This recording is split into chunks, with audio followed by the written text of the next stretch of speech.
વૃક્ષ અગ્રવાસી ન ચ પક્ષીરાજ।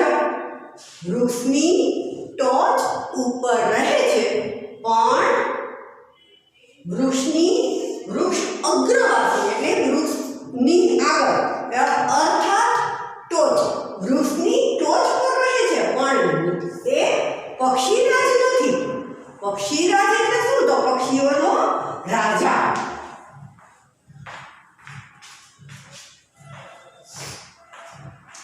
પક્ષીરાજ એટલે પક્ષીઓનો રાજા।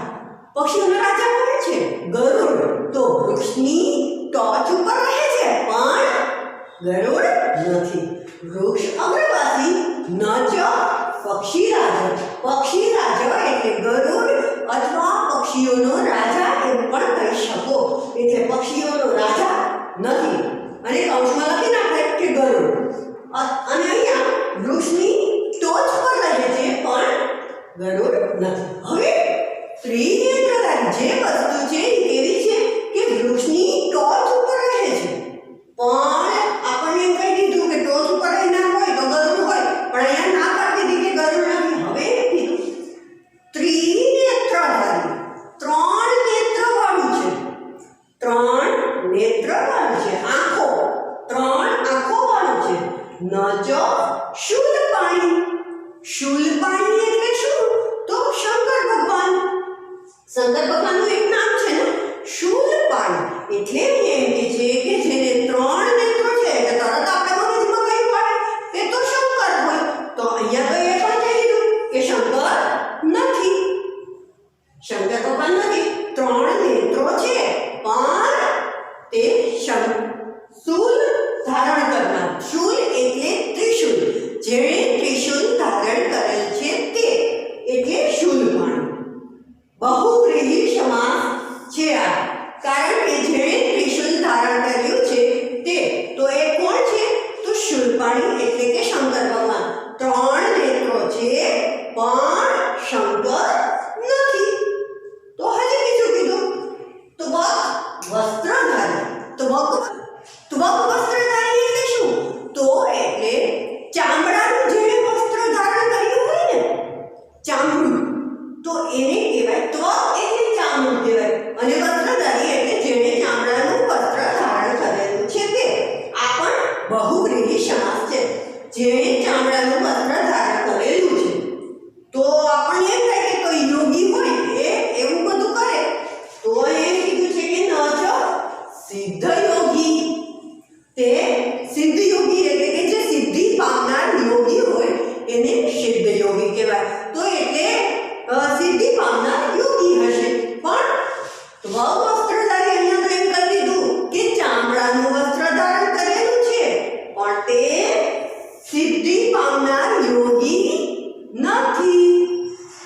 તો કોણ છે? હજી આગળ આપણે કીધું કે જલન ચ વિભ્રન। વિભ્રન એટલે ધારણ કરવું, કે તે જળ એટલે પાણી, તે પાણી ધારણ કરનાર છે, તે પાણી ધારણ કરનાર છે પણ ન ઘટો ન મેઘ, કે તે ઘડો નથી કે મેઘ, કે તે ઘડો નથી કે મેઘ એટલે જ્યાંથી પાણી આપણને મળે, કે વાદળ પણ ધારણ કરે છે પાણી। વાદળ છે એને પણ પાણી હોય, તો અહીંયા તો એ પણ કહી દીધું ઘડામાં પાણી હોય, તો ઘડો એ નથી, મેઘ એ નથી, વાદળ એ નથી, જળ ધારણ કરે છે। બિભ્રન પ્લસ ન, આ એની સંધિ ચૂકી પડશે। બિભ્રન ન તો પ્લસ ન, આની સંધિ એવી રીતે ચૂકી પડશે।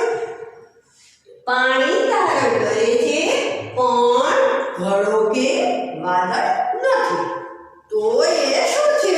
વિચારો। ત્યાં સુધીમાં હું તમને ફરી એક વખત પહેલા જોઈ લો, આખી આખું ભાષાંતર કહી દઉં પછી એનો જવાબ આપું છું કે વૃક્ષની ટોચ પર રહે છે પણ ગરુડ નથી। ત્રણ નેત્રો ધારણ કરે છે પણ ત્રિશૂલ ધારણ કરનાર શંકર નથી। તે ચામડાનું વસ્ત્ર ધારણ કરે છે પણ સિદ્ધિ પામનાર યોગી નથી। જળ ધારણ કરે છે પણ ઘડો કે વાદળ નથી।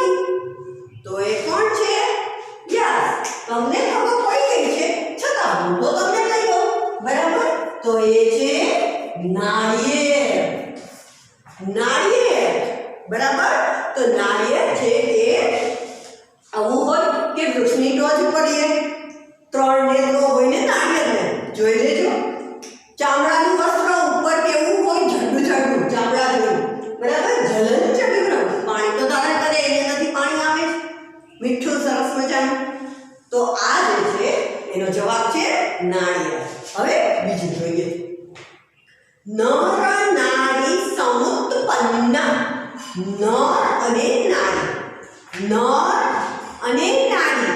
નર એટલે સ્ત્રી, સોરી, નર એટલે પુરુષ અને નારી એટલે સ્ત્રી. તો પુરુષ અને સ્ત્રી આ બંનેથી તે ઉત્પન્ન થયેલ છે. બંનેથી તે ઉત્પન્ન થયેલ છે. નર નારી સમુત્પન્ન. ઉત્પન્ન તો સમ ઉત્પન્ન નર અને નારીથી ઉત્પન્ન થયેલી છે. કોણ? આગળ જોઈએ પહેલા, પછી એનો જવાબ વિચારજો. સા સ્ત્રી. સા એટલે તે. તે સ્ત્રી કેવી છે? તો દેહ વિવર્જિતા. દેહ વગરની, શરીર વગરની. હવે આપણે એ કહી દીધું કે સ્ત્રી છે. જેનો આપણે જવાબ લઈએ એ એક સ્ત્રી છે. સા સ્ત્રી દેહ વિવર્જિતા. તે સ્ત્રી એવી છે જે દેહ વગરની છે. પણ હવે હું તમને જે કહું કે સ્ત્રી કહી દીધું તો મતલબ એ સ્ત્રીલિંગ શબ્દ છે. અહીંયા જે શબ્દ આવશે ને કેવો હશે? એ સ્ત્રીલિંગ હશે. એટલે એવો શબ્દ આપણે વિચારશું કે જે આનો જવાબ હોય એ સ્ત્રીલિંગમાં હોય. તો નર અને નારીથી એટલે પુરુષ અને સ્ત્રીથી ઉત્પન્ન થયેલી છે. તે સ્ત્રી દેહ વગરની છે. અમુખી, જેને મુખ નથી, મોઢું નથી, અમુખી છે એટલે કે મુખ વગરની. તો આ નય તત્પુરુષ સમાસ છે. નય શું કામ? કારણ કે અ છે આગળ કે જેને મુખ નથી, એવું નકારમાં જવાબ છે એટલે આને કહેવાય નય. અમુખી છે કે જેને મુખ નથી છતાંય કુરુતે શબ્દ અવાજ કરે છે. શબ્દ એટલે અવાજ, કુરુતે એટલે કરે છે. કુરુતે શબ્દ કે છતાંય તે અવાજ કરે છે.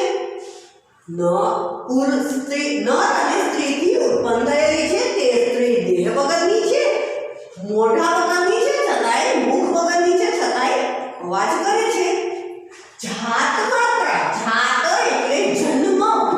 જન્મીને તરત જ વિનશ્યતિ, વિનાશ પામે છે. જન્મતા જ તે તરત જ વિનાશ પામે છે. તો આવું કયું છે કે જે નર એટલે પુરુષ, જે એક શબ્દ એવો છે કે જે સ્ત્રીલિંગ છે અને એક શબ્દ એવો છે કે જે પુલ્લિંગ છે. તો પુલ્લિંગ અને સ્ત્રીલિંગથી એ ઉત્પન્ન થયેલ છે.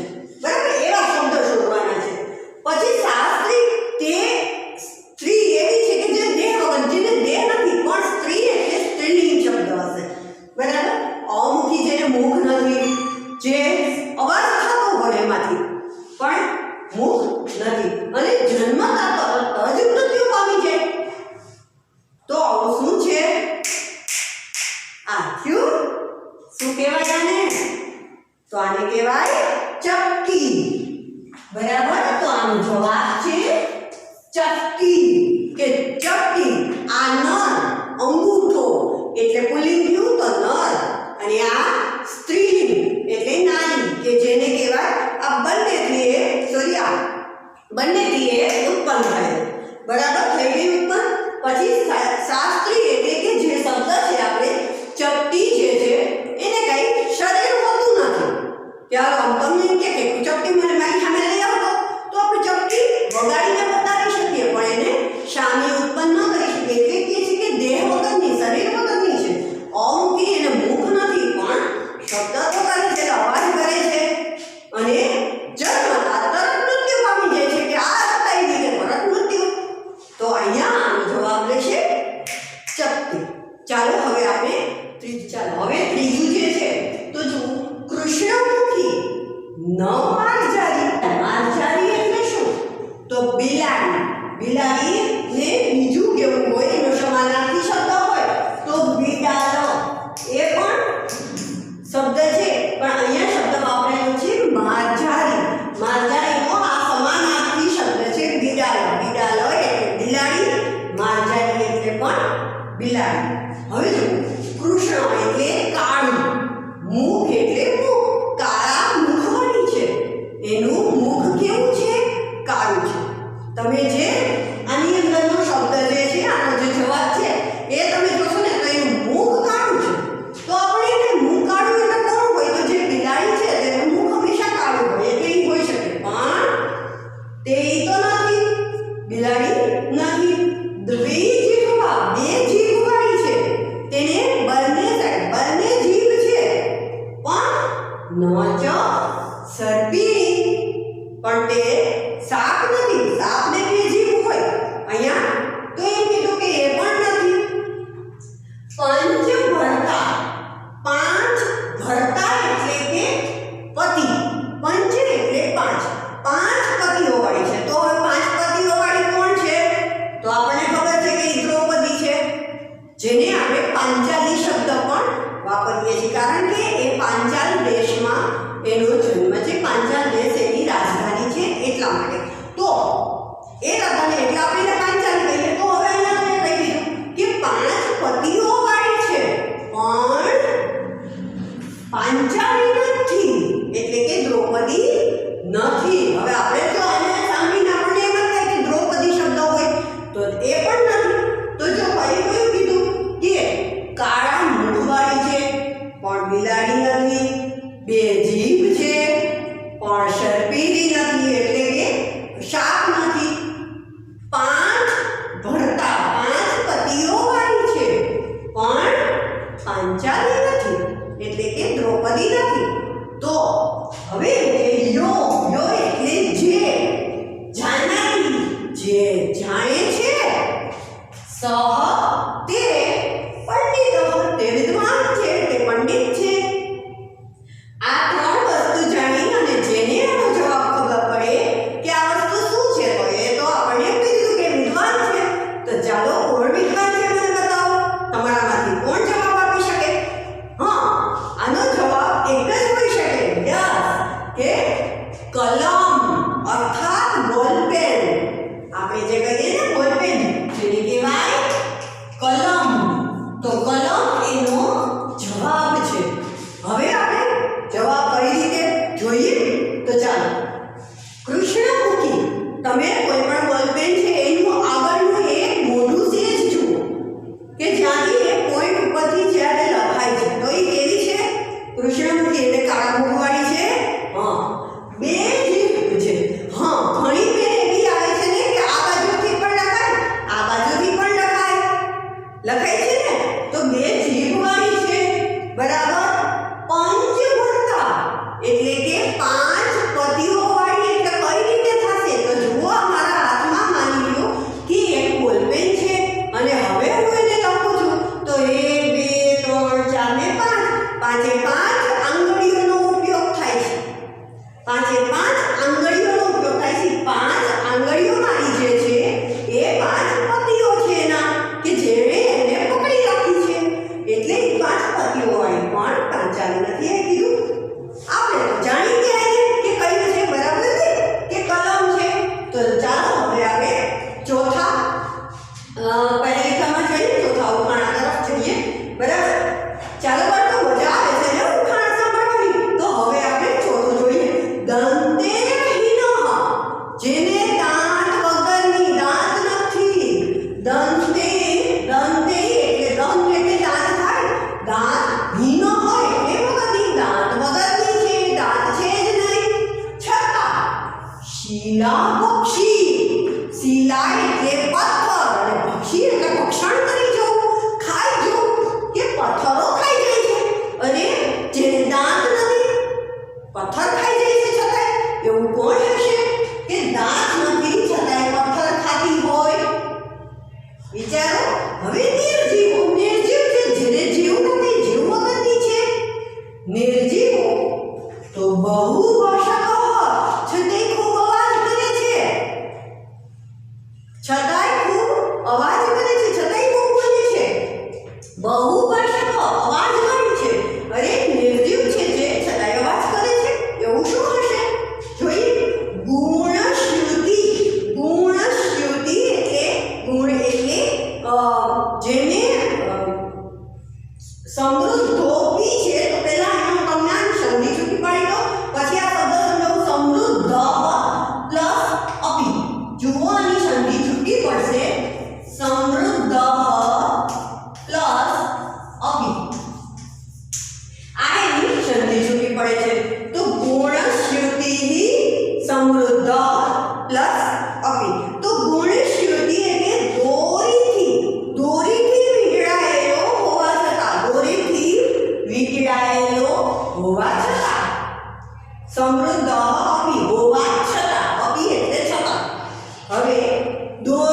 નિર્જીવ છે છતાંય ખૂબ અવાજ કરે છે. દોરીથી વીંટળાયેલું છે. દોરીથી વીંટળાયેલું હોવા છતાં પણ, દોરીથી બંધાયેલું હોવા છતાં પણ બીજાના પગ વડે તે જઈ શકે છે. એવું શું છે? યસ, ખબર પડી ગઈ ને? જોડા. બરાબર, જોડા. જોડા એટલે ચપ્પલ, બૂટ જેને કહેવાય. બરાબર. તો તમે જુઓ, એને દાંત છે, દાંત તો છે ને, પણ જ્યારે આપણે ચાલીએ અને આપણા બૂટ આમ કરીને ઊંચા કરીને પાછળ જુઓ તો એની તો પથ્થર તો ચોટેલા જ હશે, છે ને? તો પથ્થર ચોટેલા સીધા પક્ષી છે. હવે નિર્જીવ છે, જેને જીવ તો છે જ નહીં. બરાબર. પણ જ્યારે આપણે ચાલીએ છીએ ટપ ટપ ટપ ટપ એવો અવાજ તો થાય જ છે, એટલે એ બહુભાષાકાર. અને ગુણસુતી દોરીથી બંધાયેલું તો હોય છે ને, આપણે દોરીથી બૂટને કેવી રીતે બાંધીએ છીએ? તો દોરીથી બંધાયેલું હોવા છતાં અને બીજાના પગ વડે, કારણ કે એ પોતે પોતે ચાલતો નથી તો આપણે એને પહેરવું પડે છે. એ બૂટને આપણે પહેરવું પડે છે જોડા જેવું, પછી જઈ શકે છે. તો બીજાના પગથી એ જાય છે. હવે છેલ્લો અને લાસ્ટ છે પાંચમો, એ જોઈએ. પાંચમો શ્લોક જોઈએ. પાંચમા શ્લોકમાં એમ છે કે કસ્તુરી જાયતે કસ્માત. કસ્માત એટલે શેમાંથી, શેમાંથી. કહો કે આપણે જે કિમના રૂપો આવે, કિમના, એમાં આ પંચમી વિભક્તિ છે. પંચમી એક વચનનું રૂપ છે. પણ જ્યારે હું તમને કરાવીશ ત્યારે આ વાત કરશું. અત્યારે ખાલી કહી દીધું. ચાલો. કસ્તુરી જાયતે કસ્માત. કસ્તુરી શેમાંથી ઉત્પન્ન થાય છે? કસ્તુરી શેમાંથી ઉત્પન્ન થાય છે? કસ્તુરી જાયતે એટલે જન્મે છે. કસ્તુરી જન્મે છે શેમાંથી? કસ્તુરી શેમાંથી જન્મે છે? કસ્તુરી શેમાંથી જન્મે છે? પછી બીજો પ્રશ્ન છે, કોહંતી કરિણામ કુલમ. જુઓ, અહીંયા પ્રશ્ન છે 1, 2 અને 3 એવા 3 પ્રશ્ન પૂછ્યા છે.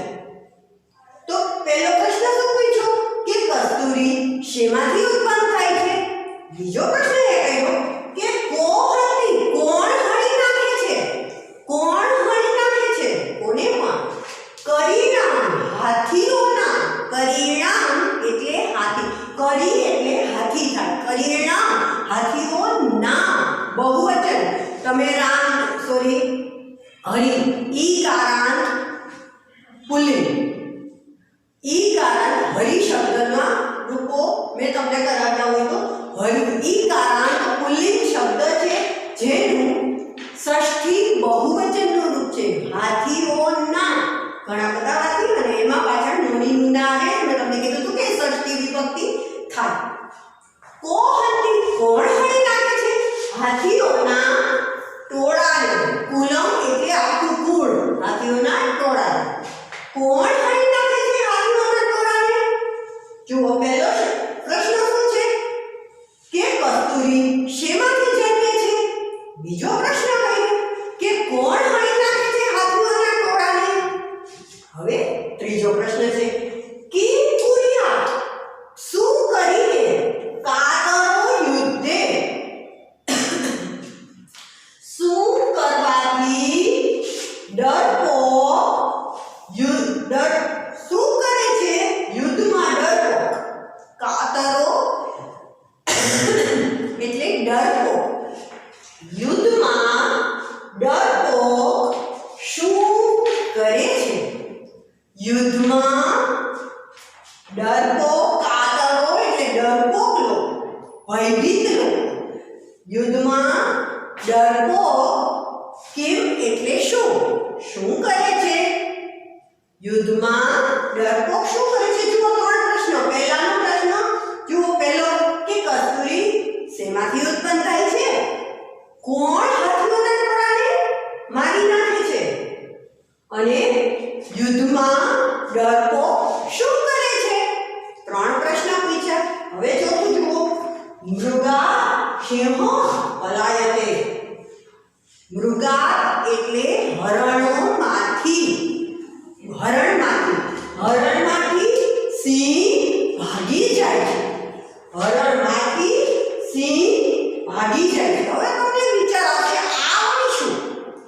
તમે વિચારો પહેલા 3 પ્રશ્નના જવાબ છેલ્લી લીટીમાં છે. આના તો જવાબ જ આપણે આમાં જ આપી દીધા છે. પહેલાનો જવાબ જુઓ, કસ્તુરી જાયતે કસ્માત. કસ્તુરી શેમાંથી ઉત્પન્ન થાય છે? તો મૃગાત, હરણમાંથી કસ્તુરી ઉત્પન્ન થાય છે. આપણને કસ્તુરી મળે ને, આપણને હરણમાંથી મળે છે. એટલે અને પછી એ છે કે કોહંતી કરીને આપલો હાથીઓના ટોળા હોય છતાં એને મારવા વાળું કોણ? તો સિંહ હાથીઓનું ટોળું હોય તો એને મારી નાખે છે. અને યુદ્ધમાં ડરપો શું કરે છે? તો પલાયતે, ભાગી જાય છે. યુદ્ધમાં ડરપો ભાગી જાય છે. ક્લિયર? તો આ છે આપણું પહેલું ચેપ્ટર અહીંયા પૂરું. આપણે છેલ્લું જે કસ્તુરી જાયતે કસ્માત વાળું ઉખાણું છે, પહેલિકા છે, તો એની અંદર તો આપણને નીચે જ આન્સર આપી દીધા છે. આવી રીતે છે બાકીના પેલા 4 જે જોયા તો એ પણ એનો જવાબ આપણને મળી ગયો. અને હવે મને કહો કે વૃક્ષ અગ્રવાસી કહો, વૃક્ષની ટોચ ઉપર કોણ રહે છે? વૃક્ષ અગ્રવાસી એટલે વૃક્ષની ટોચ પર, કહો એટલે કોણ? તો કોણ રહે છે? હા, નારિકેલ. ક્લિયર? કે નાળિયેર. કા સ્ત્રી દેહ વિવર્જિત અસ્તિ, કઈ સ્ત્રી એવી છે જે દેહ વગરની છે? તો ચપટી, જેને આપણે કહેવાય સંસ્કૃતમાં છોટી કા. શું કહેવાશે? છોટી કા. આ સંસ્કૃતમાં જવાબ બીજા છે. બરાબર? પછી ત્રીજું છે કે કા કૃષ્ણમુખી સંધિ, કોણ એવું છે કે જે કાળ મુખ વાળી છે? તો લેખની. મેં તમને કીધું હતું કે કલમ. બરાબર? લેખની, જેને સંસ્કૃત શબ્દ હું બધાને કહું છું તમને એ ધ્યાન રાખજો. કહ પર પાદીના ગચ્છતિ, કોણ એવું છે કે જે બીજાના પગેથી જાય? તો એને કહેવાય પાદરક્ષાહ. પાદરક્ષાહ કરો તો બહુવચન, પણ પાદરક્ષા એટલે એકવચન. પાદરક્ષા એટલે કે ચપ્પલ, જોડા, બૂટ. ક્લિયર? હવે કસ્તુરી કસ્માત જાયતે, એ તો મૃગાત જાયતે. પછી એમ કહું કે કોહંતી કરીને આપલો સિંહ હંતી કરીને આપલો. અને કેમ કુર્યાત કાતર યુદ્ધે? તો પલાયતે કુર્યાત કાતર યુદ્ધે કાતરો પલાયતે. યુદ્ધે કાતરો પલાયતે. ક્લિયર? તો આ આપણું ચેપ્ટર અહીંયા પૂરું થાય છે, જેના બધાના જવાબ મેં તમને અહીંયા સંસ્કૃતમાં આપ્યા. પહેલાનો જે જવાબ છે નાળિયેર, એને કહેવાય નારિકેલઃ. ક્લિયર? નારિકેલઃ, નારિકેલઃ એટલે નાળિયેર, છોટિકા એટલે ચપટી, લેખની એટલે કલમ, પાદરક્ષા એટલે ચપ્પલ, મૃગા એટલે હરણમાંથી, સિંહ એટલે સિંહ, પલાયતે એટલે ભાગી જાય છે. અહીંયા બધાના સંસ્કૃત શબ્દ શીખી લો એટલે તમને જવાબ પણ આપી જાય. બધાના સંસ્કૃત પ્રશ્ન પૂછે તો સંસ્કૃતમાં જવાબ, ગુજરાતી પ્રશ્ન પૂછે તો ગુજરાતીમાં જવાબ. તો ડન. તો તમને જો આ વિડિયો સારો લાગ્યો હોય તો એને લાઈક, શેર એન્ડ સબસ્ક્રાઇબ કરવાનું ભૂલતા નહીં. નમસ્તે વિદ્યાર્થી મિત્રો.